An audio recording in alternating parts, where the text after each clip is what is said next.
Assalamualaikum warahmatullahi wabarakatuh. Waalaikumsalam. Warahmatullahi wabarakatuh. Selamat malam, salam sejahtera bagi kita sekalian. Alhamdulillah kita berjumpa kembali di Icon Talk. Dan kita mengucapkan salam dan salawat kepada junjungan kita Nabi besar Muhammad Sallallahu Alaihi Wasallam serta pengikutnya sampai akhir zaman. Bapak-Ibu sekalian, selamat datang di Icon Talk. Icon Talk ini adalah spesial talk show yang diselenggarakan tiap hari Senin dan Rabu. Nah, ini adalah, kalau biasanya Senin rata-rata adalah penggiat EFT atau komunitas ICEP atau International Community EFT Practitioner yang mendarma baktikan untuk sharing ilmu, ya, sedekah ilmu. Begitu juga tidak menutup kemungkinan kepada Bapak sekalian yang menginginkan untuk sharing-sharing ilmu bisa hubungi admin. Karena ini adalah ajang untuk berbagi, ya, ini berbagi. Karena di sini kita sama-sama belajar ilmu kehidupan, termasuk bagaimana kita yang sekarang ini kita akan ada topik yang sangat menarik sekali. Mohon maaf ya, saya siapkan data. Alhamdulillah Pak kali ini sudah hadir di tengah-tengah kita narasumber kita yang tidak asing, ya, selalu setia menemani di Icon atau di acara-acara. Jadi beliau adalah Ibu Rika Rustikawati, ya, biasanya dipanggil Bu Rika, ya. Iya, salam kenal namanya. Salam.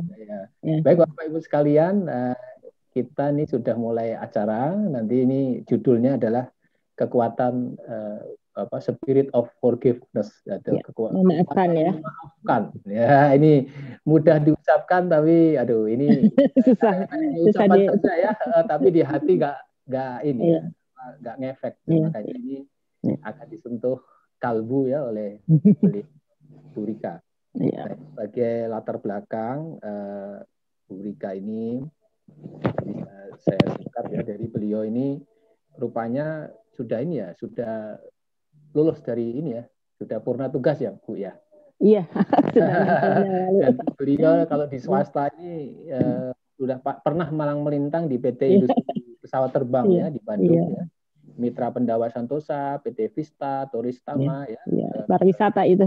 Pariwisata, loh. Ya, sama megang bis mobil, bis pariwisata 60 bisa, ya, di Lembang. Kargo juga pernah, ya. Terus ya, pernah sama. Di PT DK dulu. luar biasa. Iya.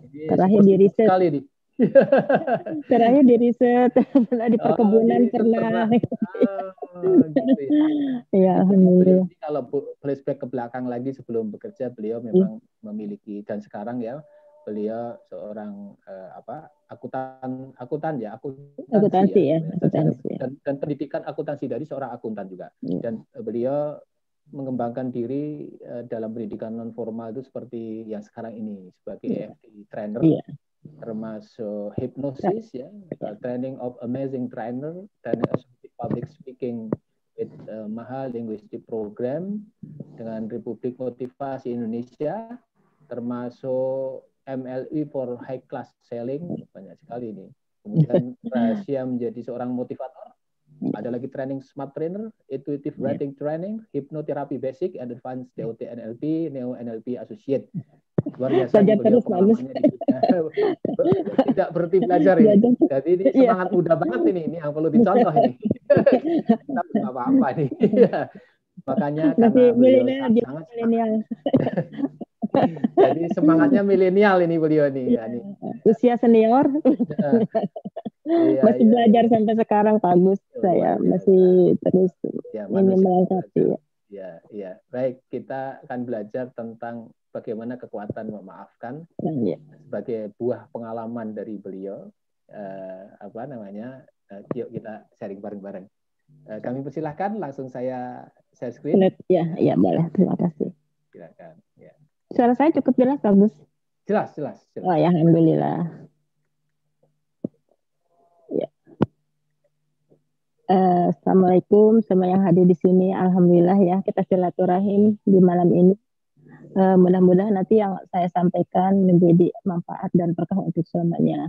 Saya bukan yang lebih pintar, tapi hanya berbagi dengan tema bagaimana kita bisa dengan ikhlas memaafkan seseorang. Karena ini nyambung juga dengan apa ya, kesehatan dalam aktivitas kita lebih nyaman, lebih bahagia. Jadi di sini akan saya sampaikan bagaimana dengan hidup indah dengan kita memaafkan. Ya, silakan bagus slide berikutnya.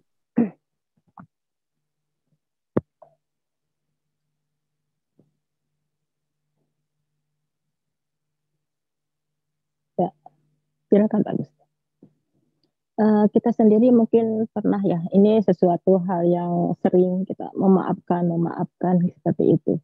Nah, memaafkan sendiri yaitu bagaimana kita bisa melepaskan dalam proses melepaskan sesuatu yang tidak nyaman dalam diri kita. Apakah itu kita ada kemarahan, sakit hati, tidak nyaman, tersinggung, apapun yang di dalam tubuh kita yang kita tidak nyaman. Saat kita memaafkan itu kita berusaha untuk melepaskannya, memproseskannya. Itu kepada seseorang yang sebagai pelaku yang telah menyakiti kita, membuat kita tidak senang, apapun yang sesuatu yang merasa kita itu negatif gitu. Nah, kita berusaha ingin melepaskan semua itu. Gitu. Nah, untuk seseorang itu bisa kita maafkan.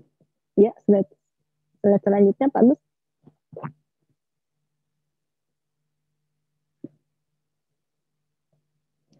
Mungkin dalam proses itu kadang kita merasa berat, kadang kita dengan ego sendiri, loh saya yang salah, dia yang salah, kenapa saya memaafkan gitu seperti itu.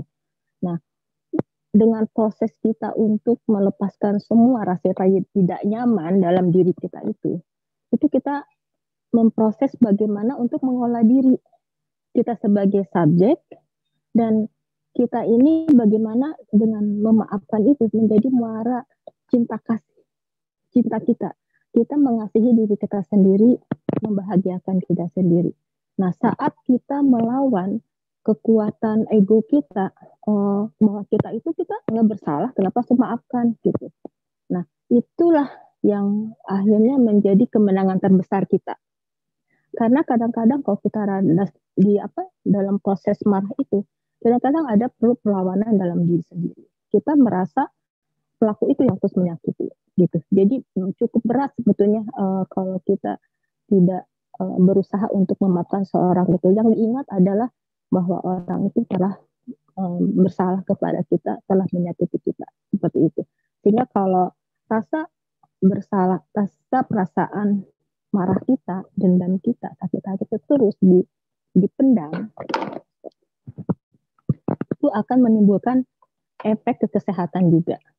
Kita lihat ya, orang yang lagi marah itu jantungnya berpacu lebih cepat. Terus kedua, lihat urat nadinya, itu tegang. Belum dengan tekanan darah, seperti itu. Nah, oke, lanjutkan kita dengan slide berikutnya. Ya, bagus, silakan. Di sini kenapa sih kadang-kadang kita untuk memaafkan seseorang itu sulit banget, berat gitu kan. Kadang itu malah makin meledak-ledak, ada pertentangan antara diri kita, hati kita dengan yang kita ingin lakukan gitu. Kadang-kadang gini, kita selalu menilai orang itu dengan kejelekannya, udah nyakitin. Tapi pernahkah kita melihat sisi baik orang tersebut gitu. Sehingga kalau kita terus melihat sisi kebaikan orang tersebut, itu akan melunturkan apa yang kemarahan di dalam diri. Nah, selanjutnya bagaimana seorang tidak memaafkan diri kita. Sulit kita untuk memaafkan mereka. Nah, kadang-kadang gini ya, mungkin pernah ya ibu-ibu, bapak-bapak terjadi saat mungkin ada saudara, ada teman melihat kita tersakiti. Mungkin ya istilah terjolimin, ada orang yang tidak menyenangkan kita. Nah, untuk memaafkan merasa mama itu, kadang-kadang terhalang dengan simpati mereka. Misalnya gini, udah yang salah kan dia. Benar. Jadi kita tuh mau berusaha memaafkan terhalang oleh rasa simpati mereka. Gitu. Jadi kadang-kadang ke diri sendiri, iya ya saya benar. Orang itu pelaku itu yang salah. Jadi selalu melakukan pembenaran atas kemarahan-kemarahan kita yang terjadi. Jadi kadang-kadang harus memaafkan ya, rasanya jadi pecundang gitu. Jadi kita selalu ada perlawanan baik dalam diri maupun dari orang sekelilingnya yang membenarkan tindakan kita seperti itu. Itu yang memberatkan untuk kita memaafkan seseorang. Tapi balik lagi bahwa kalau kita terus mengingat-mengingat kesalahan orang tersebut dan kejelekannya yang menyakiti kita, itu emang kan sulit gitu. Kita semakin marah aja jadi seperti itu. Ya, slide berikutnya.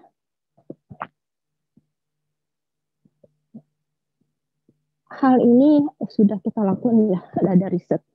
Tadi dari pembahasan tadi, kenapa begitu banyak kesulitan untuk memaafkan diri? Yaitu faktor sekeliling kita ya, faktor diri sendiri, faktor kita melihat ke si pelaku itu. Jadi kita menilai, double ya suara saya? Kurang jelas. Kurang jelas? Ya, kurang ini. Apa saya aja ya? Suaranya diperbesar ya. Menggema gitu. Lebih bagus. Ya. Iya. Suaranya diperbesar ininya. Iya. Dengar ya, suaranya. Gimana sekarang? Ya. Ya, cukup. Gimana Pak Agus?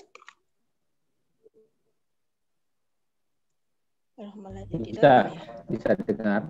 Ya. Kurang besar. Ya, cukup. Bagus. Ya. Kalau bagus, ya.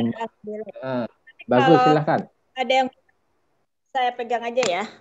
Nah, ya, bagus, kalau kurang jelas. Bagus tuh. Ya, udah. Jadi saya kembalikan lagi bahwa kenapa orang itu sulit untuk memaafkan.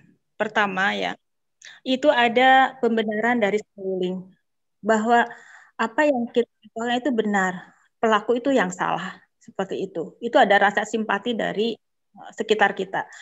Terus kita juga kadang-kadang gini, wah kalau memaafkan udah tahu saya benar, berarti saya pecundang dong, gitu kan, pada pikir.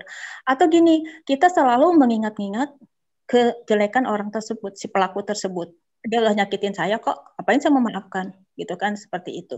Jadi itu emang banyak kesulitan ya, perlawanan dalam diri sendiri kita maupun dari sekitarnya, gitu seperti itu. Nah, padahal secara kesehatan, karena sekarang di dunia terapi saya itu dihubungkan dengan kesehatan. Itu kalau kita terus memendamkan rasa marah, dendam, sakit hati, itu banyak efek-efek ke organ-organ tubuh, ke jantung, ke tekanan darah.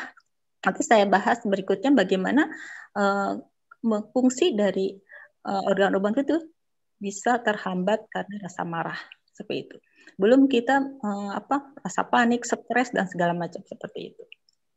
Itu. Suara saya udah bagus ya? Bagus ya. Secara kesehatan untuk memaafkan itu banyak manfaatnya ke jantung, ke tekanan darah kita, tensi kita. Terus kita lebih sehat lagi setelah kita memaafkan. Ada rasa rileks, rasa nyaman, lebih bahagia, seperti itu.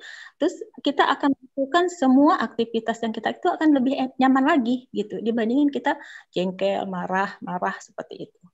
Dan itu emang untuk kita melakukan aktivitas itu tidak akan maksimal kalau kita tidak diiringi dengan rasa bahagia, rasa nyaman seperti itu. Belum buat kesehatan kita seperti itu. Jadi berusahalah kita memberikan maaf itu karena kita ada di Quran tuh ya, bahwa Allah di mana orang itu harus lebih sabar dan sholat saat kita kena marah atau kita ngambil air wudhu seperti itu untuk merealisasikan rasa marah kita, atau ganti posisi saat kita berdiri kita bisa duduk. Kalau nggak bisa duduk, kita saat berbaring. Itu juga akan membantu untuk meredakan rasa marah. Seperti itu. Ya, Pak Agus.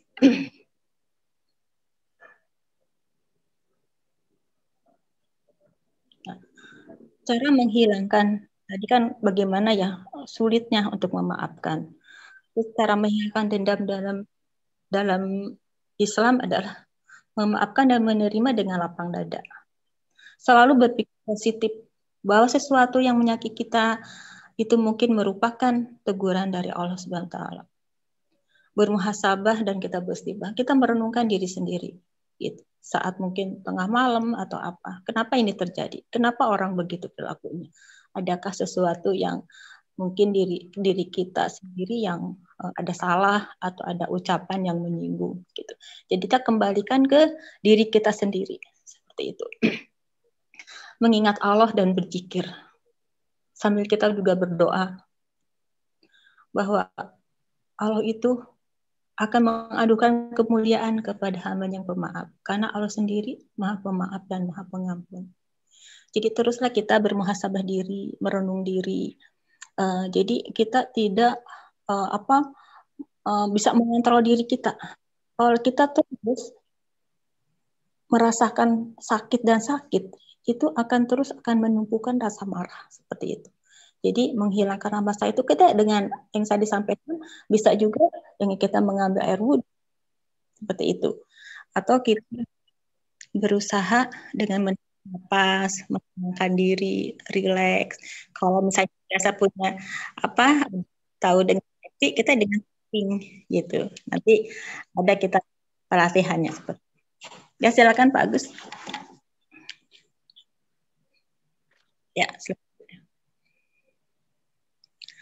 Nah, salah satu untuk menghilangkan rasa dendam juga kita bisa menyibukkan diri dengan hal yang positif, bermanfaat.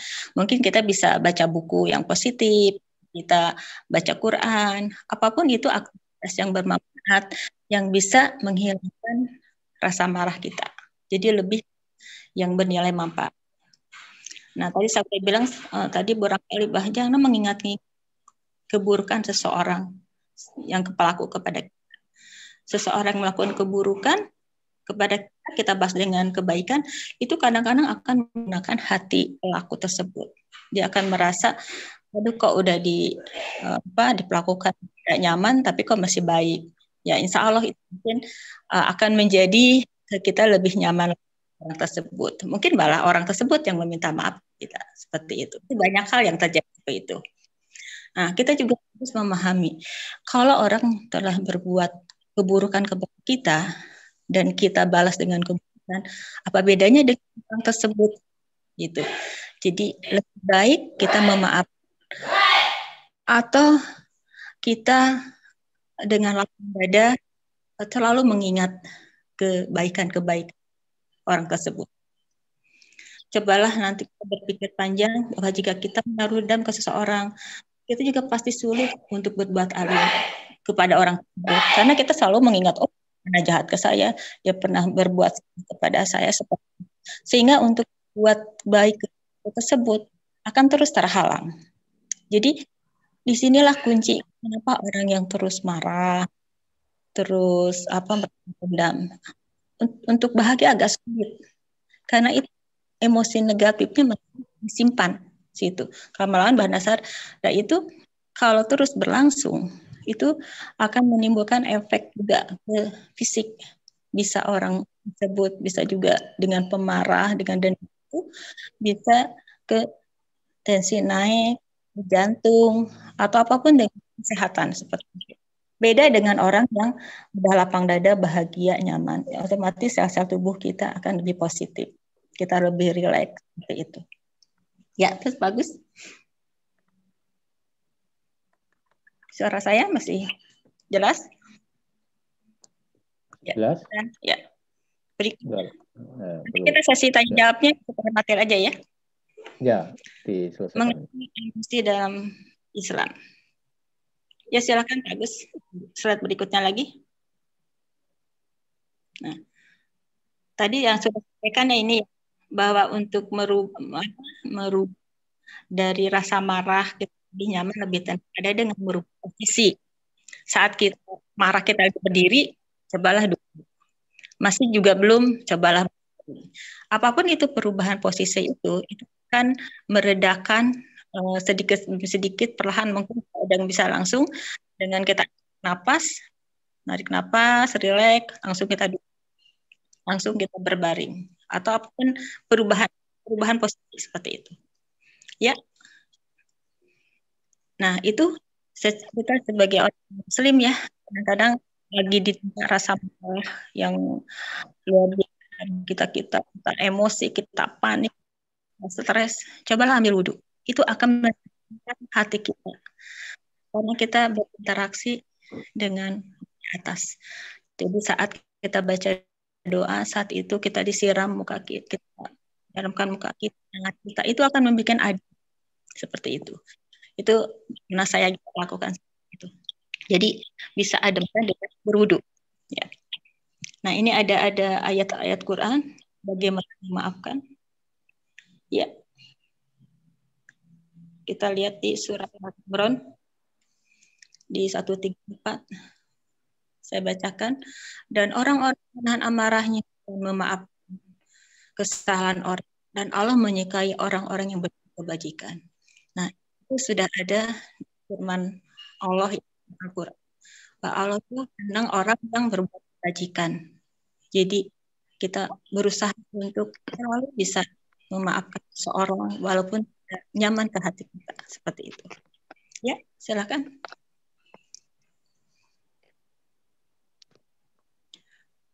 Maafkan yang menyakitimu. Maafkan dan berlapang dada. Ya, apakah kamu tidak ingin kalau kita sudah memaafkan, Allah juga mengampunimu. Dan Allah tuh maha pengampun, maha penyayang. Kenapa Allah aja ciptakan kita bisa memaafkan hamba-hambanya yang meminta ampun atau salah? Kenapa kita sebagai makhluk hamba gitu, kita dengan semua kok tidak memaafkan? Karena seorang kita sebagai manusia tidak sempurna, tidak luput salah seperti itu. Jadi kalau ada orang yang berbuat salah, mencobalah kita untuk berusaha memaafkan, mengingat kebaikan dari pelaku tersebut. Ya, silakan.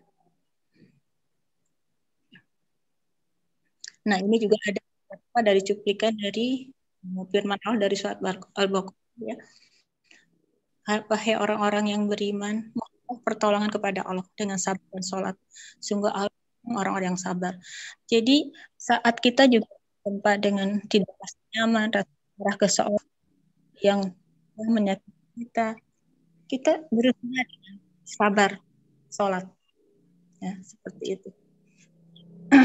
Dan lagi, yaitu orang-orang impak di waktu perang maupun dan orang yang menahan amarahnya dan pesan orang lain, dan Allah mencintai orang yang berbuat kebaikan. Nah, itu juga ada di Al-Quran di surat Al-Imran bahwa Allah sudah menyatakan bahwa Allah akan selalu mencintai orang yang berbuat kebaikan. Salah satunya adalah memaafkan, seperti itu.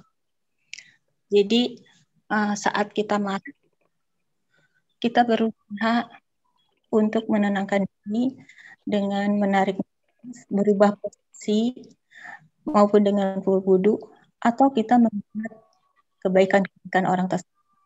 Mungkin saya pernah menangani pasien ya, beliau itu sudah bertahun-tahun, ada mungkin 14 tahun ya, penyakit migrain. Nah, setelah saya gali, saya coba dengan itu, ternyata ketemu tuh esensinya bahwa beliau itu adalah merasa tersakiti dengan saudara sendiri, merasa dipermalukan. Itu disimpan terus sampai akhirnya ke migrain yang tergantungan obat. Alhamdulillah dengan terapi EFT dengan terapi berulang-ulang kali dibasahkan, akhirnya ketergantungan obatnya udah lepas dan merasa nyaman. Walaupun pada awalnya sempat komplain ke saya, Bu Ri, memaafkan, nggak merasakan gimana seperti saya. Cuma saya bilang gini, oke, Bu, misalnya Ibu memaafkan, tapi penyakit orang itu mungkin udah nggak ingat sekian belas itu sakit bagi siapa gitu. Akhirnya berusaha untuk menenangkan, saya coba bantu ya, akhirnya menangis, ya akhirnya itu rugi sendiri. Akhirnya mencoba tuh memaafkan, dan alhamdulillah sekarang sudah migrainnya sudah lepas seperti itu. Jadi ini sangat sangat respon sekali sama kesehatan. Kalau kita masih tidak nyaman, marah seperti terus-menerus dipendam sampai titik puncaknya, mungkin dia suatu masalah lagi, bisa aja orang itu kena stroke atau tensinya naik atau seperti apa, jantung seperti itu. Nah, itu mungkin salah satu materi yang saya bawakan. Mungkin di sini ada pengalaman, kan sharing, ada pertanyaan, silakan Pak Agus. Baik, Ya. Bu Rika, alhamdulillah. Ya. Singkat dan nanti kita banyak bahasan ya, ini yang luar biasa. Memaafkan ini. Dan itu apa ya? Sehari-harian kita ya. Sehari-hari. Ada gitu-gitu. Mungkin ada yang berbagi. Saya banyak dari gitu Gus, Pak Agus, dari rasa marah kadang dengan pasangan, dengan anak, ada tetangga gitu. Itu ada yang nggak bisa jalan tuh malahan. Seperti itu. Ibaratnya kalau gelombang, Bu Rika, itu kan gelombangnya AM ya. Jadi kalau A-nya itu amarah, ya lawannya adalah memaafkan. Nah ini AM ini yang kita harus galakkan ini. Kalau AM, kalau marah ya memaafkan langsung ya, Bu Rika. Iya, sebagai terapi dimarahin dulu Pak Agus. Jadi maafkan gimana? Udah jahat ke saya. Iya. Baik, ini menarik kajian kita. Kita saling sharing saja. Mungkin ada pengalaman ataupun barangkali pengalaman apa yang ini. Ya, silahkan dari audiens bisa langsung bisa belajar. Sama-sama kita belajar tentang memaafkan. Kalau ada yang kesulitan nanti bisa kita ulang kembali ya. Apalagi yang baru bergabung nih. Silakan. Begini tangannya kita buka 2 penanya dulu. Atau langsung chat, silahkan Bapak Ibu sekalian. Atau ngasih ulasan yang lain boleh, ya tidak ada masalah. Silahkan, bisa dibuka. Sama-sama. Ini banyak nih, 69 orang ini yang banyak sekali ini. Saya Pak mau nanya Pak Agus. Oh siapa ini Bapak? Saya Atep Dian. Oh silahkan Pak. Iya, seperti yang tadi dijelaskan oleh Ibu. Ya. Dijelaskan oleh Ibu. Ya, siapa? Ketika orang lain berbuat tidak baik terhadap kita dan kita ingin memaafkan, tapi kok kan sebetulnya pada saat hal itu terjadi sesuatu yang nggak baik dalam diri kita, sehingga kita ngerasa terganggu, kita ngerasa emosi, kita ngerasa marah gitu. Nah, ketika ingin disembuhkan, ada semacam perasaan nggak ridho juga gitu, nggak ikhlas gitu, seperti itu gitu. Nah, padahal memang obatnya memang harus dilepaskan, udah tahu teorinya gitu. Tetapi ketika itu dikerjakan, kok rasanya seperti itu ya Bu ya gitu. Mohon penjelasannya lah Bu. Ya. Terima kasih Pak. Ya Pak, pertanyaannya bagus. Jadi gini, emang itu udah umum ya. Nggak semudah berkata memaafkan itu berat kayak seperti itu. Tapi kita lagi misalnya itu sudah lama kita kenal, apalagi saudara, apalagi sahabat kita gitu, bukan orang baru yang kita kenal ya, seperti itu. Kita tinggal gini Pak, ada cara yang lebih meredakan marah kita. Kita mengingat kebaikannya. Pernah orang itu pernah berbaik kepada kita, pernah menolong kita, apapun itu, hal sekecil apapun kebaikan, kita ingat yang itu. Karena itu saya pernah menterapi klien ya, malah mau berpisah ya dengan pasangan hidupnya. Jadi mengingatnya dia kesininya, suaminya lah begini gitu. Cuma satu kata, Bu, perjalanan pernikahan berapa? Udah di atas 10 tahun. Pernah nggak bahagia dengan suami? Pernah apa yang membahagiakan? Pernah. Nah ingat itu, jangan diingat hanya waktu yang singkat dengan kejelekan. Itu yang kita bisa ngugah seperti itu. Ya pernah gini-gini ya. Coba itu ingat Bapak itu seperti apa gitu kan, seperti itu. Nah, sama dengan kita ya. Saya juga mencoba kayak seperti itu ya Pak ya. Jadi saat kita terbawa emosi, kita ya bisa istighfar, terus kita ingat aja kebaikan orang tersebut. Walaupun tapi kita usahakan. Gitu, seperti itu. Karena jarang terjadi orang kenal, terus kita marah gitu. Kebanyakan orang-orang yang dekat dengan kita atau sahabat kita. Kita udah baik lah sama tersebut. Jadi kadang-kadang mungkin males orang yang salah kok. Nah itu kadang-kadang perasaan seperti itu. Tapi kita balik, mungkin tadi dengan cara-cara ya ganti posisi, ambil air wudhu, atau kita narik nafas saja yang paling gampang. Narik nafas, bantuan seperti itu. Sehingga oksigen naik ke otak gitu. Itu dari pikiran kita. Iya Bu, boleh saya lanjut nggak Bu? Boleh. Ya. Silakan Pak. Saya pernah siswa ketika apapun pertanyaan gitu. Jadi saya penasaran pasti ada apa-apa gitu. Nah ketika ya sekilas aja suruh tutup mata terus membayangkan apa yang terjadi, ternyata memang pada saat kecil itu dia ditinggalkan sama bapaknya. Jadi keluarga itu ditinggalkan oleh bapaknya. Begitu bencinya dia sama bapaknya.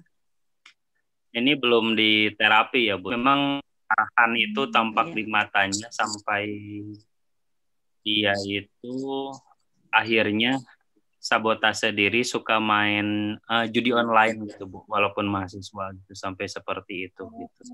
Nah, kalau diajar ya, Pak, ya? untuk memaafkan, jangan mengumpat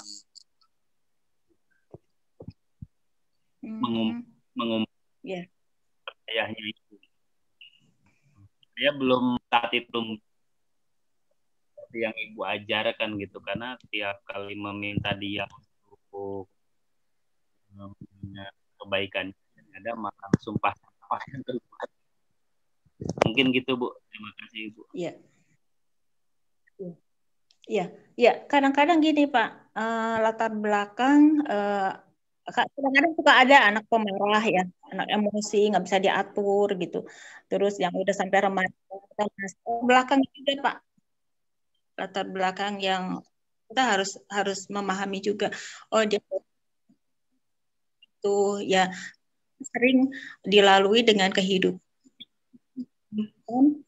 bawah sadarnya ada ketidakpuasan, ketidaknyamanan seperti itu. Sehingga yang tidak disukai akan berontak. Kita gali lagi masa lalunya seperti itu. Itu yang sering saya lakukan ke klien. Ini agak suaranya agak putus-putus ya Pak? Iya Bu, agak putus-putus.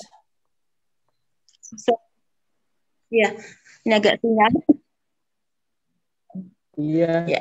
Gimana Pak? Masih datang? Iya. Ya. Cukup Bu, cukup dulu. Makasih Bu.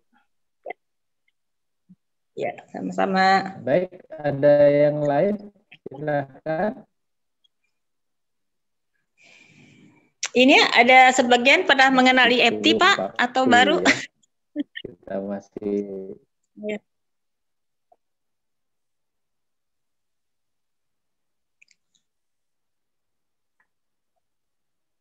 Atau belum? Ini ada yang baru, ada yang sudah praktisi, macam-macam. Oh ini boleh share ini Bu Ana ya. Silakan Bu Ana dibuka. Nah, ya. Halo, selamat malam. Malam. Ya, halo, selamat malam. Saya Ana dari Semarang dan saya ya. Ini videonya saya tidak tutup dulu, tidak terputus-putus ya. Boleh Bu Ana. Apa? Nggak apa-apa. Silakan. Mengenal tapping dari 2019. Alhamdulillah. Ya. Ini suara saya jadi nggak jelas. Apa saya ketik aja ya? Ya. Putus nyambung. Jelas. Iya. Jelas. Ya, bagus. Jelas Saya ya, ketik suara. aja deh. Oh ya, ya. Mana yang ya Bu ya, silakan. Saya sambungkan pakai Kines, Bu.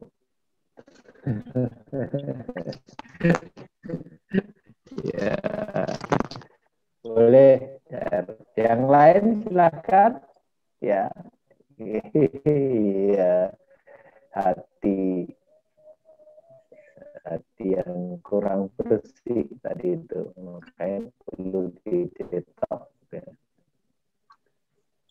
Baik, yang lain silahkan mau sharing.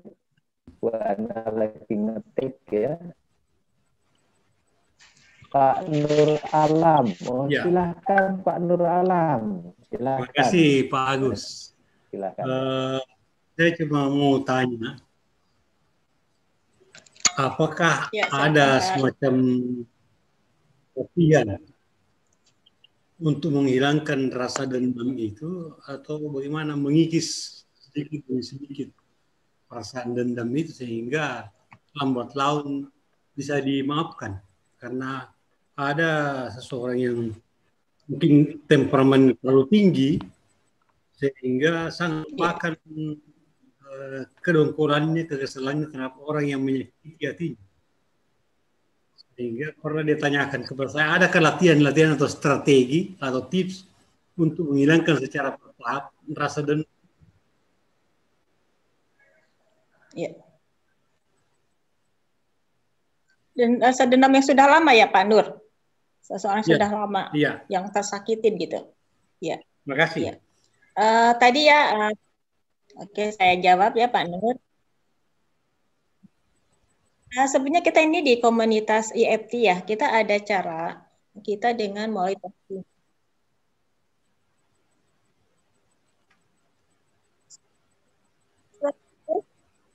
Suara saya gimana?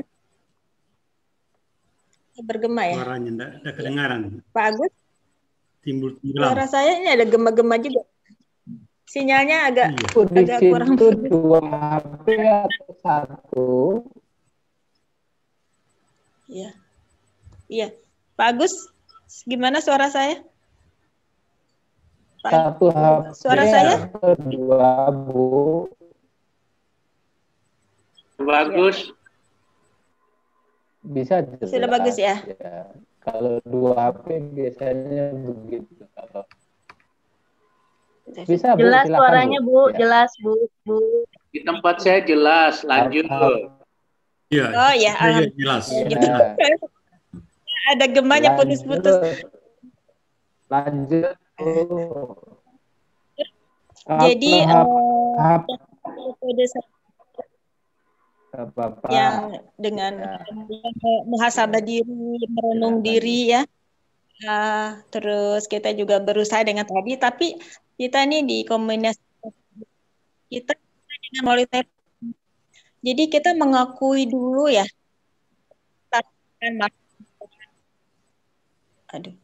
apa yang kita rasakan, kita seperti apa ketidaknyamanan kita, mengakui, terus kita menerima semua itu dengan ikhlas. Kita memilih untuk menerima ikhlas dan pasrah. Terus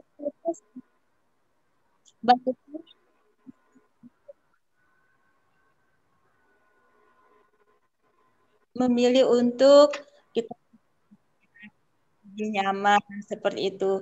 Terus kita juga sambil doakan. Jadi kita dengan titik tapping mungkin pelatihan EFT, Pak Agus akan menyampaikan ya Pak Agus, nanti ada dari Pak Edi ya. Nah, ada pelatihannya EFT.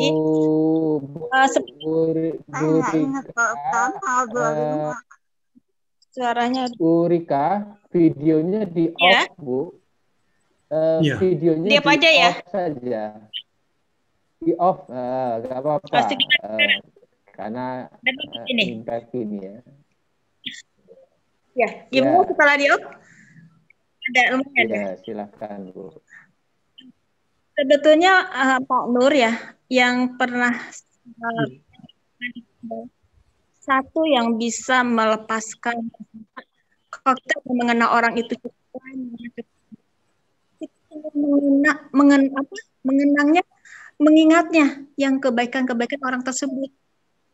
Tapi apa akan mengikis tidak nyaman pelaku tersebut.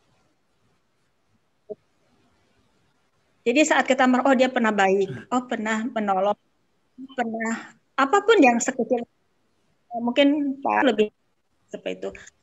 Atau kita sering renung diri, muhasabah, terus emang hal tersebut karena kita mengingat terus yang tidak nyaman kepada kita, itu cuma akan menyulit. Tapi kita baik lagi kita mengingat kebaikan-kebaikannya. Mungkin kita begitu.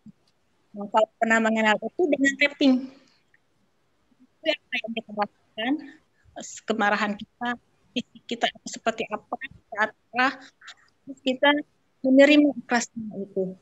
Terus kita masih jadi saya mau ini sama orang tersebut, terus lalu kita doa. Emang walaupun berat tapi itu akan seperti itu. Itu. Nanti mungkin satu saat kita ini ya. Jadi topik itu hanya bagian-bagian seperti akupuntur, tapi kita sudah ini kan hanya 8 titik seperti itu. Nanti ada materi. Tapi untuk kan adalah kita mengingat kebaikan itu sangat sangat efektif dan sangat membersih hati. Oh iya orang itu pernah baik. Itu yang pernah saya alami dan saya katakan klien-klien saya seperti itu. Ingatlah kebaikannya. Iya. Itu aja. Ada yang hal lagi. Ya, itu Pak Nur sudah mengingat kebaikannya. Iya, ingat kita akan mengingat. Iya. Ya. Ini bukan ini sinyalnya kurang baik. Iya, kita sudah beli sinyal tapi rupanya alam juga mempengaruhi. Yeah. Bukan Pak Nur Alam ini, Pak. Bukan Pak Nur Alam. Bukan Alam. Kalau emang baik, Bu Rika. Ini ada tadi share dari Bu Ana, ada di chat di situ saya baca ya. Saya punya pengalaman EFT memaafkan orang lain. Dan sudah 2 mingguan ini ada perasaan ringan. Dan saya kirim Al-Fatihah 3 kali ke siapapun yang membuat saya menjadi jengkel, benci, marah, dendam, emosi yang meledak. Dan berbagai emosi lainnya. Dan sampai pada perasaan ringan dan bersyukur. Karena dengan saya merasakan sakit hati dan lain-lain, saya menjadi banyak belajar. Banyak mendengarkan audio. Intinya mereka membuat saya bertambah banyak pengalaman dalam mengelola hati. Gitu. Jadi malah mendoakan orang lain. Alhamdulillah nih Bu Ana. Sudah banyak kemajuan ini Bu Ana ini. Sekarang. Itu akan membentuk pribadi kita itu tidak, kalau bahasa muda sekarang tidak baperan ya. Iya, luar biasa. Iya, pernah saya alamin ya. Agus ya, saya mungkin menurut orang lain itu ada orang yang menyakitin saya, tapi saya biasa aja baik gitu, malah teman saya yang kesal, kok masih baik gitu kan? Udah nggak memprogram diri gitu, hanya kita pernah baik kok gitu, mungkin dia lagi ada masalah gitu, kita ingat mungkin dia marah, mungkin punya masalah gitu, jadi kita selalu memahami maka kita misalnya karakter orang kan berbeda, mungkin dengan latar belakang dulunya masa kecilnya atau di keluarganya yang kurang nyaman sehingga membentuk karakter yang gitu, mudah baperan, mudah emosi seperti itu. Itu juga kadang-kadang membentuk karakter seorang jadi pemarah. Sehingga apa yang kita katakan udah melecut aja. Nah, gimana kita kalau misalnya orang itu ketika yang kita tahu orang itu gini, kita malah bersimpati gitu. Jadi bukan malah kita jadi marah ya. Kita bersimpati pada orang itu. Itu jadinya mendoakan gitu seperti yang Mbak Ana sampaikan ya. Kita mendoakan. Itu emang ada nanti energi positifnya akan nyampe. Seperti ya. Seorang mendoakan dan balik doanya kita. Itu ada seperti itu. Doakan orang lain. Awalnya yang amarah-marah atau dendam atau benci atau apapun kan, kalau bahasa kita kan enek ya, energi negatif. Kalau memaafkan ya udah lapang dada jadi epos ya. Spiritnya Orang tinggi. aja memaafkan, dia udah nyakitin, enak aja gampang gitu. Jadi masa seolah jadi pecundang gitu kan. Ini Padahal ada kaitannya Bu Rika, itu kaitannya dengan Bu Ida Farida dari Purwokerto. Beliau juga chat ya. Ini sama, ini tadi pernyataannya Bu Rika nih ya. Memaafkan seseorang adalah sebuah kewajiban karena Allah juga Maha Pemaaf kepada umatnya. Yang menjadi pertanyaan saya, kenapa semakin kita selalu bisa memberi maaf, tapi sepertinya orang itu semakin nggak tahu diri ya? Bu Rika. nah, berarti masih belum ikhlas tuh. itu masuk hari Rebo ya kajiannya Bu ya. Iya, apa? Baik sekali. Iya, kalau kita sudah total ya ikhlas itu, apapun yang kelihatan marah kita tidak akan terpancing gitu, seperti itu. Itu belum total tuh, karena kadang-kadang ya karakter si pelaku itu memang seperti itu. Tapi kalau kita udah paham, udah maafkan, itu nggak akan ada efek ke kitanya, gitu seperti itu. Jadi kita total aja maafkan, kita maklumin gitu seperti itu. Kita kan wajah kita ngapain juga masih sumringah, masih nggak ada efek gitu seperti itu.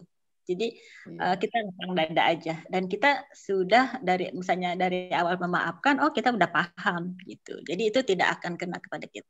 Memang sih kadang-kadang gini, ngomong aja gampang gitu, tapi itu kan sulit gitu kan. Kayak orang ikhlas ya, ikhlas itu mudah diucapkan tapi kalau kita sudah udah kita suatu karakter itu emang kebiasaan ya. Kitanya seperti itu. Jadi setiap hari Idul Fitri ya Bu Rika ya berarti ya. Iya, jangan hanya di Idul Fitri ya memaafkan. Itu kan hanya bahasa seremonial. Nanti ini sudah ribut sampai Bu Ana aja bilang dia betul-betul luar biasa untuk kekuatan forgiveness dengan cara beliau ngechat ya. Teranjul saya, betul-betul dia luar biasa ketemu maafin, nggak seperti sebentar, bukan seperti Jin Ifrit yang hanya menjamkan mata semua selesai memaafkan tuh. Rupanya butuh beliau ini setahunan karena ada banyak emosi yang harus saya detail ketika tapping. Jadi awalnya langsung ke orangnya, lama-lama ke sikapnya, jadi kita tidak menyukai sikapnya, bukan orangnya. Oh ya, saya juga bahkan surukit ke teman-teman yang saya benci. Perasaan saya jadi ikut lega dan merasa kasihan terhadap dia. Bagus sekali ya. Gitu kan. Testimoni beliau nih perjalanannya kalau kita ngikuti ya, beliau juga. Nilai Pak Agus ya, kita hanya dengan beberapa kali tapping, kita mengafirmasi, kita positif selalu gitu kan. Itu juga membentuk mindset kita lebih lapang dada seperti itu. Jadi kalau kita sudah dalam kita terbentuk seperti itu, ya udah nggak berbaperan ya. Kita sesuatunya dengan senyum aja. Gitu, malah yang heran itu samping kita, kok kenapa sih nggak marah gitu kan, itu yang jadi aneh katanya, kita kok diem aja marah malah baik katanya gitu. Kalau sih kita akan lebih nyaman, bahagia, apapun yang kita kerjakan lebih lebih nyantai, lebih dengan rileks. Kan kalau kita ngerjakan sesuatu dengan penuh amarah, itu hasilnya juga nggak akan maksimal, kita malah terberat lagi seperti itu. Iya, baik. Terima kasih. Ya, baik, ini ada yang ini ya, langganan kita ini biasanya raise hand ini. Bu Utami juga. Silakan Bu Utami, bisa dibuka Bu Utami. Iya, Pak Dr. Agus, terima kasih. Iya, Ibu Rika, mohon maaf saya tidak tampil video. Ya nggak apa-apa. Ini juga sinyalnya kurang bagus, saya juga nggak ini videonya. Sama juga. Iya. Saya ada sedikit mungkin ada marah juga, tapi berusaha untuk mengelola hati. Jadi maaf, jelas ya suara saya atau ada suara ada suara. Jadi misalnya dalam sebuah komunitas, leadernya itu kerap membuka aib orang dari anggota komunitas lain, kemudian seolah memprovokasi atau ngajak-ngajak nggak suka gitulah dalam tanda kutip gitu ya. Kemudian saya hanya bersikap ya ada kesalnya juga, ada marahnya juga, tapi untuk saat ini saya belum bisa keluar dari komunitas itu karena ada banyak ilmu di sana. Jadi kayak marah pendem gitu ya. Apa yang harus saya lakukan kira-kira ya Bu Rika untuk sedikit ya mengolah hati harus seperti apa supaya ilmu yang banyak di sana, tetapi situasi yang terkadang dalam obrolan itu ya kerap menggunjing lah istilahnya. Jadi anggota-anggota itu jadi pada kebawa. Gimana kalau kondisinya seperti itu, Bu Rika? Terima kasih. Ya, terima kasih nih, pertanyaannya bagus. Gini Bu ya, itu emang terjadi di komunitas seperti itu ya. Jadi di komunitas itu kan banyak ilmu yang Ibu ingin ingin dapatkan, tapi lingkungan yang kurang nyaman. Jadi kita perbesar bahwa di situ komunitas itu banyak ilmunya. Nah, menghadapi orang-orang yang seperti itu, yang tidak nyaman, malah itu ya lebih ke bergunjing ya, memprovokasikan seperti itu. Kalau bisa, gini Bu, kita kan udah paham lingkungan seperti itu. Ibu niatkan perbesar-besar mendapat ilmu. Jadi bagaimana tidak mengena ke hati gitu. Kalau Ibu bisa mengklirkan suasana, misalnya ada pas perbincangan itu, Ibu cerita yang ada yang cerita sesuatu ilmu yang bermanfaat. Jadi saat itu ngomong, itu mungkin kita bisa, ya itu mungkin dengan cara Ibu gimana, oh saya punya cerita ini, jadi mengikis orang untuk menghindari guncingan seperti itu. Atau bisa aja kalau Ibu misalnya, saya ingin dapat ilmunya tapi saya nggak mau terlibat dengan ngomong gitu-gitu, Ibu kuatkan hati ya, siapkan bahwa saya ingin mendapatkan ilmu, kan di sana banyak ilmu. Terus kalau Ibu pernah mengenal IFT nggak? IFT? Ya, mengenal tapi saya belum daftar juga nih Bu. Jadi sebelum masuk komunitas itu Ibu coba tapping sebelum berangkat ya, karena Ibu pasti akan menghadapi orang yang Ibu sebutkan tadi. Ibu kalau bisa mengenal orangnya sebutkan namanya, kalau misalnya sempat wajahnya Ibu bayangkan. Jadi Ibu merasakan dulu kecemasan Ibu, mengaku oh nanti saya ketemu ini orang yang begini-begini, kecemasan. Terus nanti diputar dikatnya Ibu menerima deklarasi memiliki, dan Ibu mudah-mudahan ya Allah hari ini lingkungan lebih cepat, tidak ada itu di ini Bu, divisualisasikan dengan laptop kita yang positif. Itu kadang-kadang itu bisa kejadian seperti Ibu, dengan kuatnya kita laptop kita positif, mindset kita positif, itu akan terjadi sesuai dengan pikiran kita gitu. Jangan komunitas Ibu khawatir aku ngomong gini. Itu kan kita memprogram kita seperti kejadian seperti itu. Itu pasti ada miracle Bu. Itu saya yang sering lakukan ya.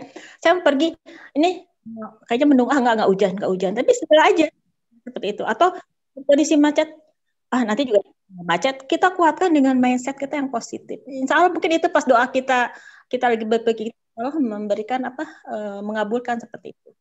Jadi Ibu sudah siap dan itu kalau bisa Ibu punya pembicaraan yang bisa di lingkungan itu mendengarkan materi Ibu, topik Ibu gitu. Hanya sekilas, tadi begini lagi gitu kan. Jadi setiap ada orang ngomong gitu, ini lama-lama mereka akan ke bawah arus dengan posisinya Ibu. Itu. Istilahnya mungkin Ibu, insya Allah Ibu kuatkan ya. Maksudnya nggak bawa dengan situasi, kesel banget nih ngomongin orang apa gitu. Iya. Kena kesini kan negatif gitu, itu membawa sampah ke alam bawah sadar kita, ke hati kita. Nah Ibu protek dulu, atau Ibu niatkan bahwa mau ke tempat itu mencari ilmu, dan di sana suasana aman gitu, seperti itu. Insya Allah Bu, gitu. Aura positif Ibu itu akan mendebar ke sekeliling kita, gitu. Jangan ada kekhawatiran, cemas. Coba Bu dilakukan seperti itu. Iya baik. Allah. Ya, terima kasih Bu Rika. Ya. Baik. Terima kasih. Ada silakan yang mau pengen sharing ya tentang memaafkan.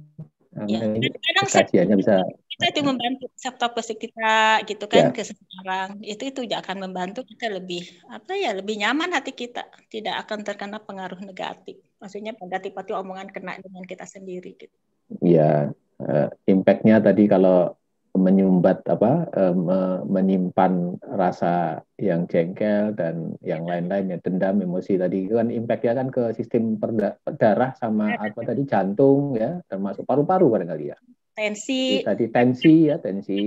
Saya ketemu klien yang kena kanker payudara. Gitu. Dari emosi dia marah ke seorang karena dia merasa bisnisnya tertipu gitu. Itu sampai mana gitu. Begitu dia diredakan itu ya keluar dulu sih marah-marahnya, itu nangis, ikhlas, itu mulai sakitnya berkurang. Gitu. Itu dampak banget gitu. Seperti itu. Kalau kita nyimpan sesuatu hal yang tidak nyaman, negatif, meredam, muka kita juga nanti nyaman gitu. Gelap terus ya Bu ya, kayak mendung gitu ya Bu ya. Nanti kata orang bete. Iya. Nggak udah ini sering dijulikin, nih Bu Dika kayak nggak punya masalah nih, ini banget katanya. Iya. Gitu. Enak banget. Kita lebih apa ya? Kegiatan kita lebih jadi energik, lebih gesik, lebih ringan. Iya, baik. Ada lagi silahkan yang audien yang ini 79 banyak nih. Ini mesti ada permasalahan tentang memaafkan. Memang kadang tadi ada yang sulit ya, ada yang mudah ya. Ada juga yang berlatih sampai tahunan untuk memaafkan saja ya. Intinya kita harus menebar maaf itu dengan doa, itu lebih bagus, vibrasi, entah itu nyampe atau tidak, sehingga ngimpaknya ke tubuh kita ya Bu ya gitu. Iya, itu yang merugikan diri kita sendiri sebetulnya. Kita ngapain kita jadi sakit kok. Yang sana mungkin ketawa-ketawa. Iya. Ya kan? Seperti itu. Jadi Allah juga akan lebih dekat dengan kita. Selalu ini kita mulai nih.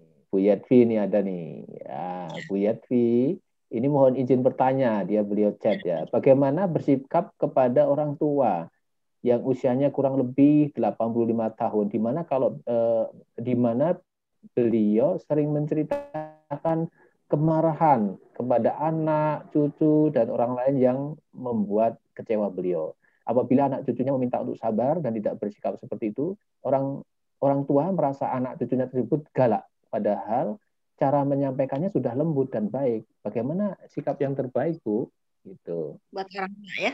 Iya, orang tua ya. Jadi kadang punya sikap tertentu ya, kita ngalamin juga ya, orang tua ini sudah tidak gampang diprogram tuh. Kita yang harus bisa beradaptasi ya Bu ya. Gimana Bu ceritanya Bu? Gini, katanya semakin usia senior orang tua itu, kita kembali ke zaman anak lagi. Iya. Macam. Saya pernah waktu kita ada seminar tuh, ada pertanyaan juga hal yang sama. Jadi gini, orang tua itu senang diperhatikan. Jadi bagaimana meredakan orang tua yang seperti itu? Kita kalau bisa berkata, bisa orang mulai terpancing dengan cucunya atau yang kurang baik, kita peluk orang tua itu, kita belajar terus kita, karena itu akan energi pelukan kita, pancaran kita, muka kita, lebih mencari kasih sayang itu akan meluluhkan. Itu juga pernah saya lakukan ke pasien saya. Coba ibunya, kan dia agak perang lah dengan ibunya seperti itu. Coba lapangkan dada orang tua. Nanti kalau orang tua selalu rewel gini-gini, dia nggak nyaman. Nanti suatu saat nggak ada orang tua, itu akan ingat. Nah, kita kehilangan orang tua akan mengingatkan. Tapi sebelum kita kehilangan orang tua, coba pas orang itu dipeluk ya Bu, atau atau apapun gitu. Terus kita sambil kita juga narik napas dulu saat kita bisa rasa jengkel, bagaimana tarik napas, ya Allah gitu. Kan ini kan orang tua gitu seperti itu. Dipeluk terus sambil kita berbicara dengan muka kita lebih memancarkan positif, lebih bahagia, lebih ini. Itu akan melepaskan semua yang kejengkelan orang tua. Mungkin anaknya marah jadi merasa dimarahin cucu seperti itu. Karena emang usia lebih senior orang tua itu lebih peka, lebih cepat kesinggungnya gitu. Makanya kita alhamdulillah bersyukur kalau udah punya orang tua usia udah senior banget, itu ladang pahala buat kita. Dengan kesabaran kita, dengan kasih sayang gitu, alhamdulillah banget gitu. Allah memberikan kesempatan buat kita menunaikan ladang-ladang amalan kita seperti. Jadi kita meniatkan bahwa ini diberikan Allah lahan untuk kita beramal baik, menyayangi orang tua, dan lebih sabar gitu. Bismillah semuanya belajar. Karena beliau sudah pertambahan usianya luar biasa ya, 85, sepuh banget itu. Jadi kita hanya mengantarkan saja beliau untuk bersabar lah begitu ya. Kita yang beradaptasi berarti ya Bu ya. Dan mereka orang tua lebih menunjukkan dengan sikap kita. dengan pelukan-pelukan kita Pelukan ya, sentuhan lah ya, sentuhan, pelukan atau apa keperluan beliau.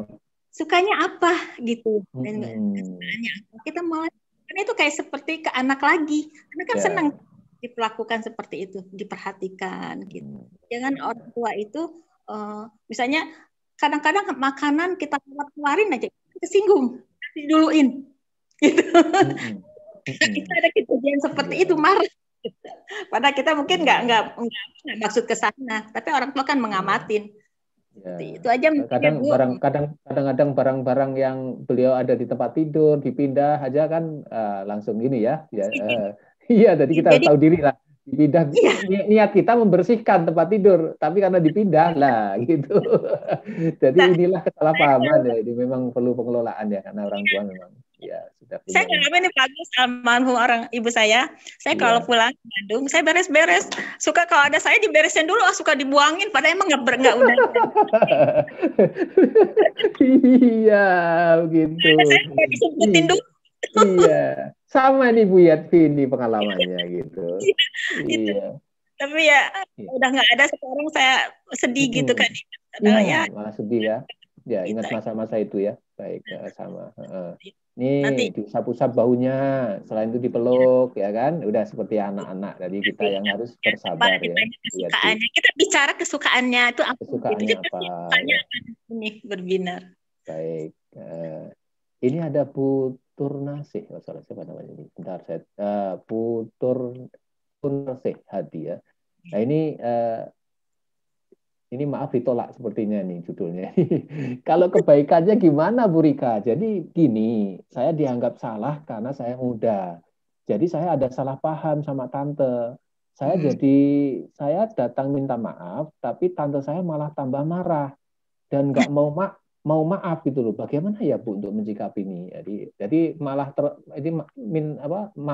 maaf tertolak judulnya ini mungkin kali-kali. Ya, ditolak maaf ya. Iya.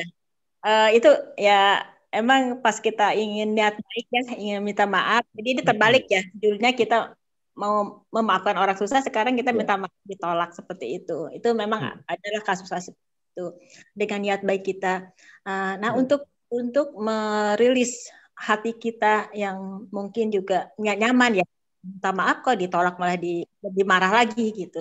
Nah, tante kita tuh seperti apa dulunya, baik kita seperti apa sih baiknya gitu kan. Ada kebaikannya sih tante itu, kebaikan. Karena kan mungkin namanya tante kan sering berkomunikasi, sering ya bertahun-tahun mengenal kebaikan tante. Kenanglah kebaikan tante itu.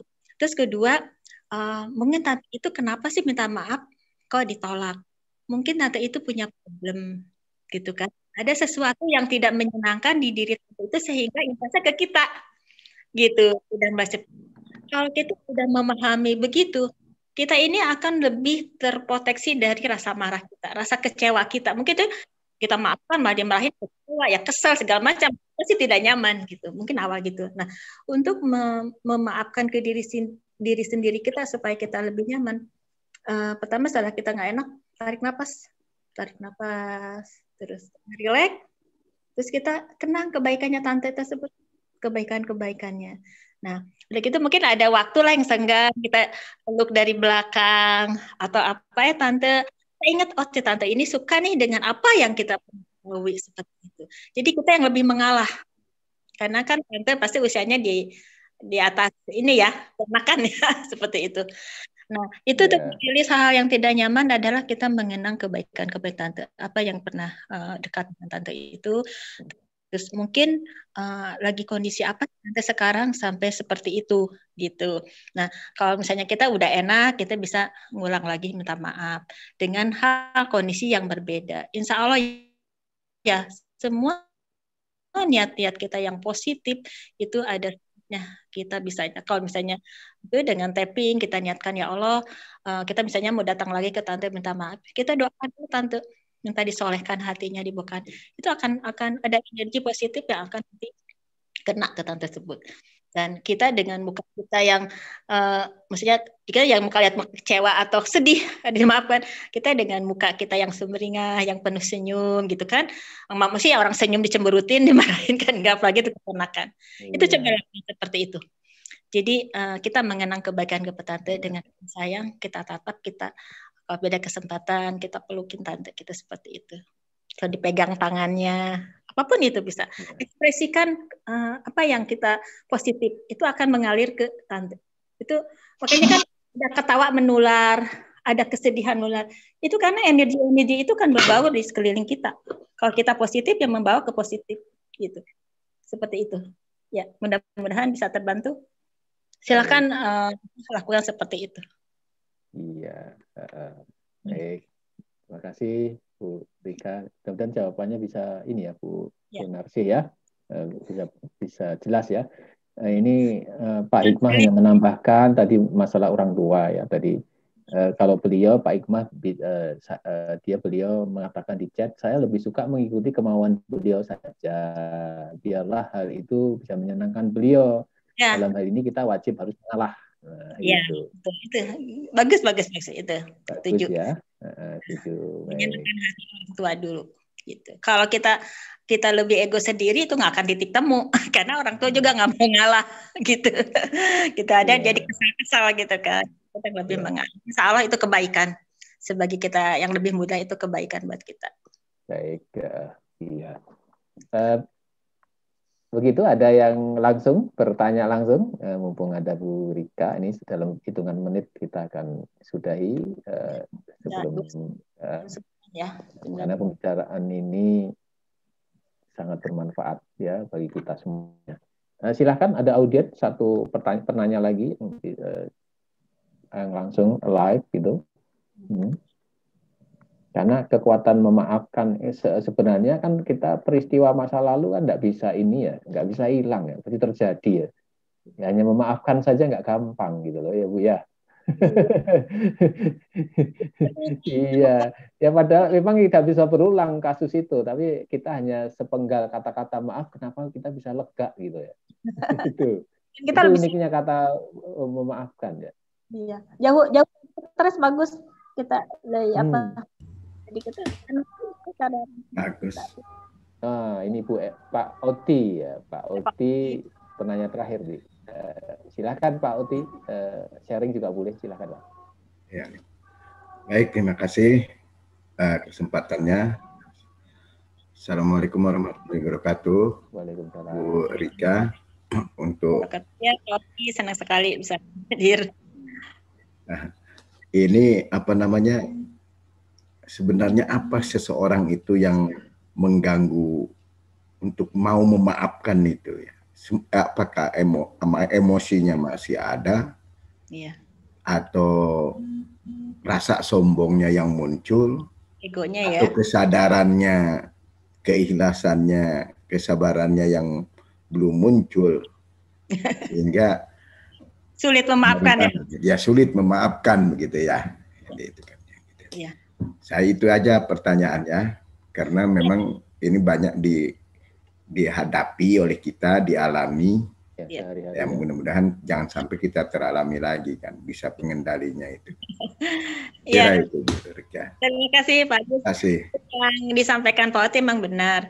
Kadang-kadang orang sulit memaafkan karena ada egonya ya, merasa ego dan dia merasa membenarkan apa yang diperbuat itu benar, pelaku itu yang salah gitu, sehingga dia sulit memaafkan orang tersebut, orang yang menyakiti saya harus minta memaafkan ya, dia harusnya minta maaf gitu kalau kita memaafkan gitu. Atau kadang-kadang gini, yang lebih itu dengan faktor lingkungan itu, itu yang salah gitu, biarin aja gitu kan, itu juga menghalangi kita untuk memaafkan tersebut. Nah, hal yang paling makanya saya informasi, kenanglah kebaikan orang tersebut. Sekecil apapun, itu akan meredakan tingkat kemarahan kita, tingkat dendam kita, tingkat tidak kita. Kenang sekecil itu. Itu banyak terjadi, akhirnya komunikasi terjalin di hubungan suami istri, atau saudara, atau pertemanan, itu coba ingat kebaikannya. Kan pernah berteman lama, kan itu punya saudara, kenang kebaikannya. Mungkin pas kita nggak nyaman, pelaku itu ada masalah. Gitu. Pas kita emosi, kita ada yang ada gambaran kita meletuslah seperti itu gitu. Atau kita gini, menjaga bahwa merenungin diri ya. Kenapa saya memaafkan tuh? Kita ini lagi ke diri sendiri. Apa yang terjadi? Apa yang ucapan saya menyinggung seperti itu? Itu dengan kita merenungi sendiri, muhasabah diri akan membantu. Tapi yang terjelas ada kebaikan-kebaikannya. Terus kedua, kita nih kalau penyimpan marah, pasti kan kita mau bekerja juga kesal. Pikiran kita akan terbawa dengan tidak nyaman, ada stres. Itu akhirnya efeknya malah ke diri sendiri, yang merugikan di sendiri, di kesehatan, kita aktivitas tidak nyaman, terus kita juga jadi mudah baperan, seperti itu. Kalau terus ditumpuk gitu.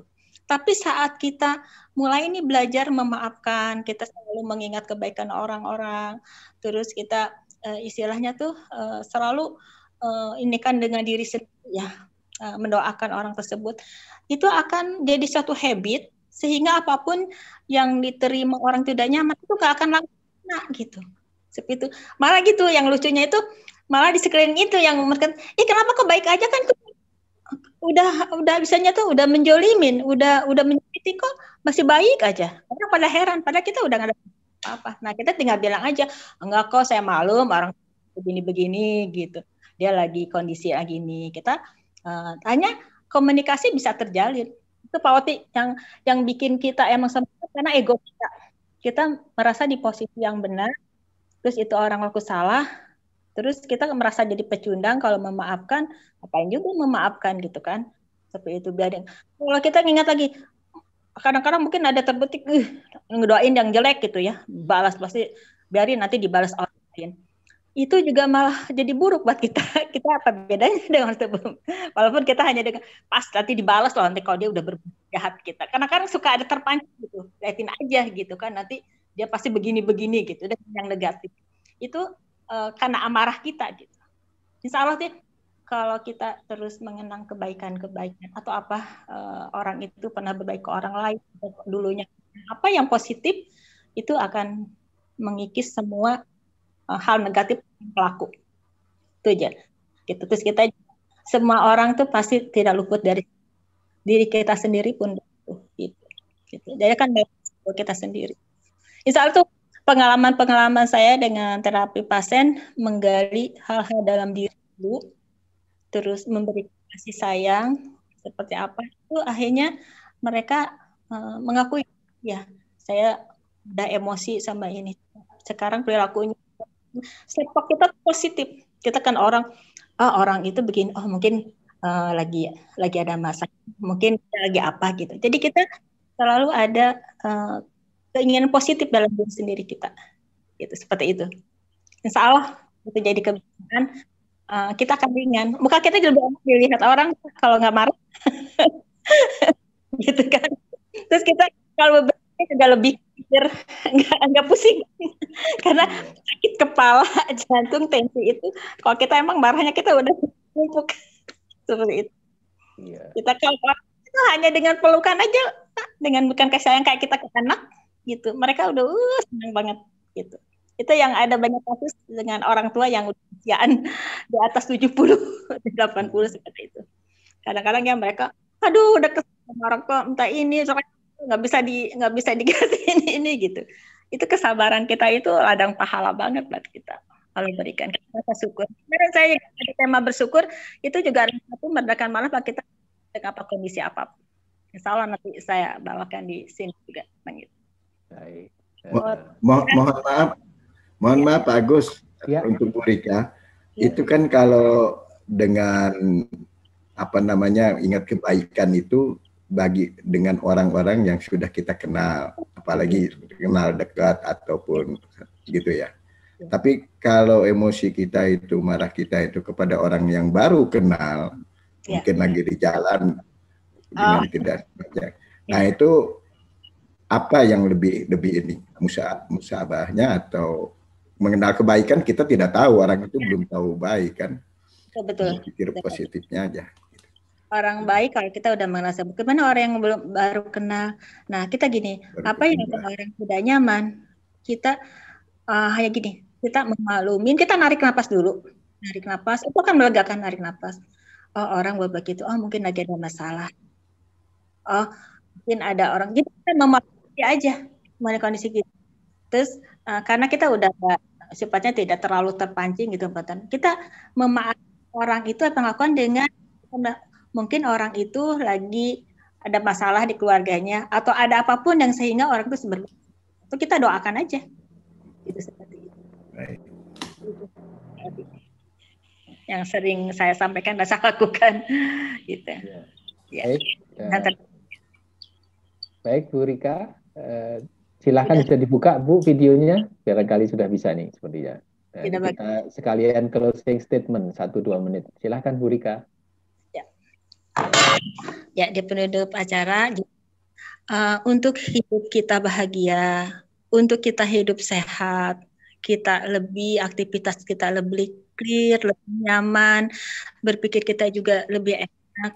Kita coba dengan memaafkan apapun yang orang tidak menyamankan kita. Jadi selalulah mengenal kebaikan, selalu bahwa orang itu kita gambarkan bahwa orang itu begini, mungkin dikurangi seperti ini. Jadi apapun tindakan yang menyamankan kita itu akan tidak masuk ke hati. Jadi kita ingat lagi memaafkan orang itu suatu perbuatan yang mulia. Itu ada firman dari Allah. Dan kalau kita malah kita cobalah dengan kita sabar dan sholat, itu 2 hal. Karena kalau itu bersama dengan orang sabar, seperti itu. Terus keduanya, jadikan hati kita lebih tenang dengan selalu kita positif, mindset kita positif. Jadi saat kita marah, kita bernapas, kita selalu berpikir positif. Kalau itu yang dilakukan, ya itu akan membentuk diri kita yang lebih tegar, tidak mudah kesinggung atau kepancing. Ya. Muka kita itu akan lebih enak. Kita positif akan menular ke sekeliling kita.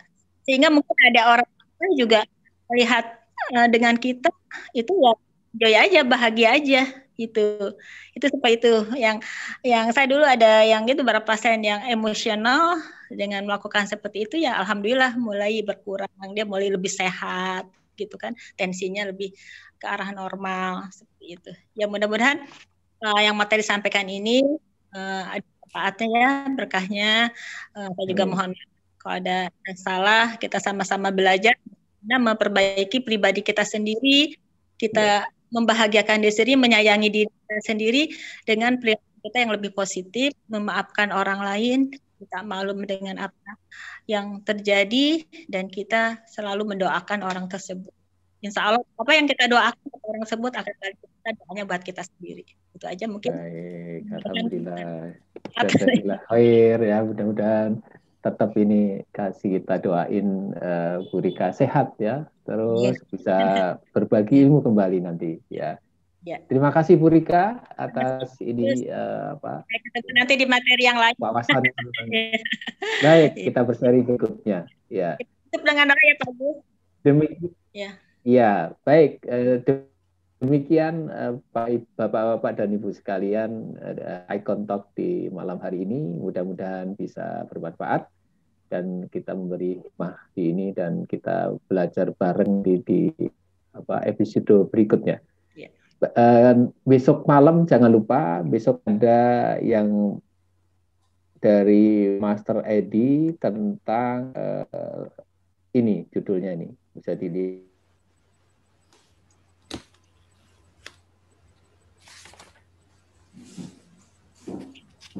Atau konsep diri oleh Dr. Edi Eskandar. Ini hari Selasa, nanti bisa dilihat di grup masing-masing. Di situ jam 19.45. Jadi konsep bagaimana bawah sadar atau konsep diri nanti akan diterangkan secara detail oleh Master Edi. Jangan malam kita jumpa kembali. Baik, di penghujung acara, saya sebagai moderator mohon maaf lahir batin. Mudah-mudahan ini bisa sebagai awal untuk kita perbaikan diri dan kita berjumpa kembali di lain waktu. Sampai jumpa kembali. Salam sehat, sukses, bahagia.